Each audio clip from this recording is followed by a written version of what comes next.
Last week we was in Luke chapter 10, the Gospel of Luke chapter 10, and we finished Luke 10. And the notable themes that stood out to me from that passage is the returning disciples. So he sent the 70 disciples out in episode 3. In episode 4, they returned from the mission trip. They came from that mission trip, and because they was excited that they had power over Satan. You can see that in my reflection. They have power over Satan, all this means, and they had authority to defeat him, which that authority was given to them by Yeshua without them being filled with the Holy Spirit. So they went on this mission trip. Quickly, Yeshua corrected and been a warning about pridefulness. This is when he was speaking about how he saw Satan fall. Because Satan is a deceiver of the world. And this is why many people believe that he is it's a make-believe story. And this is what the greatest deceit that he has. And of course, we will see that in the book of Revelation. But he quickly reminded them that don't be excited about that, the authority that you have here on earth and able to do these things, but be excited about your name is written in heaven. Your name is written in the book of life. This is what we all should be excited about. Those who are keeping the commandments of Jehovah and have a testimony of Yeshua should be excited about our names being written in the book of life. And then we have this lawyer that come before Yeshua. You know, they always coming to test him. And specifically, this lawyer came before him to test him about how do I inherit the kingdom? How do I inherit this? And so Yeshua quickly put it on him by saying, what does the law say? What is your understanding of what is written? And he answered the question plain and clear. Those who are able to love the Lord thou Elohim, love Jehovah Elohim with all their heart, all their soul, and all their strength, and love the neighbor as thyself is a way of inherit the kingdom. And Yeshua said you're correct.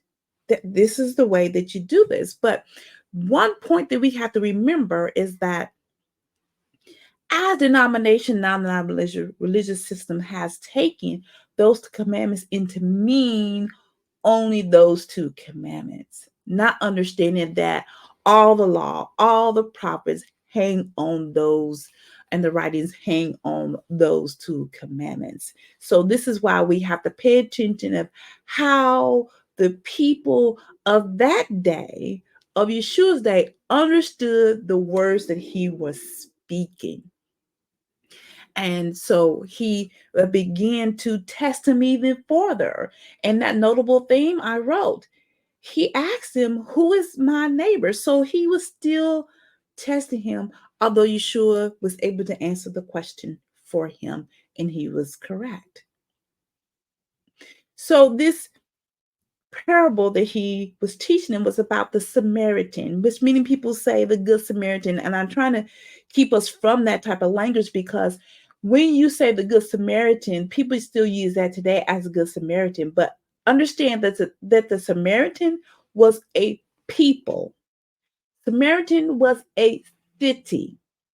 So when Yeshua was speaking about the Samaritan, he specifically picked that for a reason, because in the parable, the Levite and the priest and the Samaritan, those two groups of people were not communing well with each other. They did not get along well with each other. And we talked about the woman, the Samaritan that was at the well. She was a people. She was of the people of Samaritan. And she was the first person that Yeshua revealed himself as a Messiah. And then she went to go evangelize to her city, and they came to him. So, because of this relationship, I'm pretty sure that the lawyer had a hard time with this comparison, but he received it.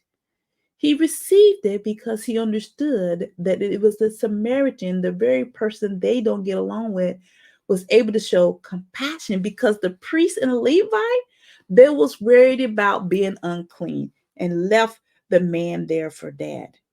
That he's gonna die. He's gonna die. And then I want us to help us understand that being unclean does not mean sin. It just means you're unclean. There's ways of purification. There's many ways that a person could be unclean. You could be unclean to sunset. I mean, you have to understand the Torah of what Yeshua is teaching here. This is why he used those specific words in that specific language in that specific people. The things of the kingdom, as my reflection is saying, the things of the kingdom is hidden from those that take pride and they learn skills by man. And then things of the kingdom are revealed for those who have a childlike heart for Jehovah, wanting to know the things of the kingdom. The kingdom is like a hidden treasure that we dig for. It's not handed to us. You dig for it. You have to find it. You have to search out for it. So, my applications, this is what I will continue to do. Show compassion even to those who do not walk the way I walk or the way you walk. Show compassion.